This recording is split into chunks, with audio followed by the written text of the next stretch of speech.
नमस्कार, मी सुनील पवार। मी आज आपणासमोर माझ्या तिच्यातील ती या कविता संग्रह अंतर्गत तिसरी कविता घेऊन येतोय आपल्या शब्दतरंग चॅनलवरती। ती आई, ती बहीण, तीच पत्नी। झुंजूमुंजू होताच कोंबडा बांग देतो। झुंजूमुंजू होताच कोंबडा बांग देतो। पहाटेची प्रसन्नता लेवून तिचा चेहरा उमलतो। झुंजूमुंजू होताच कोंबडा बांग देतो आणि पहाटेची प्रसन्नता लेवून तिचा चेहरा उमलतो। तिची सात्विकता पाहूनच जणू अरुणोदय होतो। तिची सात्विकता पाहूनच जणू अरुणोदय होतो। तिच्या चेहऱ्यावरची लाली तो चराचरात उधळतो। अंगणातल्या तुळशीला जेव्हा ती नमन करते तेव्हा पहाटेच्या भुपाळीची ती कर्णमधुर सूर होते। अंगणातल्या तुळशीला जेव्हा ती नमन करते तेव्हा पहाटेच्या भुपाळीची ती कर्णमधुर सूर होते।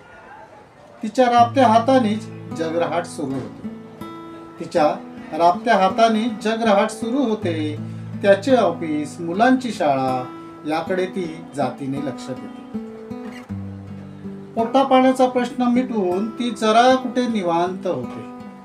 पोटा पाण्याचा प्रश्न मिटवून ती जरा कुठे निवांत होते। तोपर्यंत पिल्ल घरी येतात आणि चिवचिवाट सुरू होते।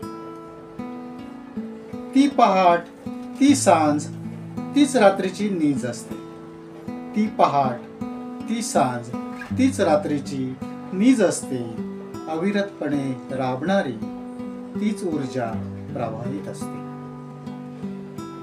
ती आई, ती बहीण, ती पत्नी, ती अनेक रूपात दिसून येते। ती आई, ती बहीण, ती पत्नी, ती अनेक रूपात दिसून येते। तिला उणे करता शून्य जसे आयुष्य होते। तिला उणे करता शून्य जसे आयुष्य होते। धन्यवाद।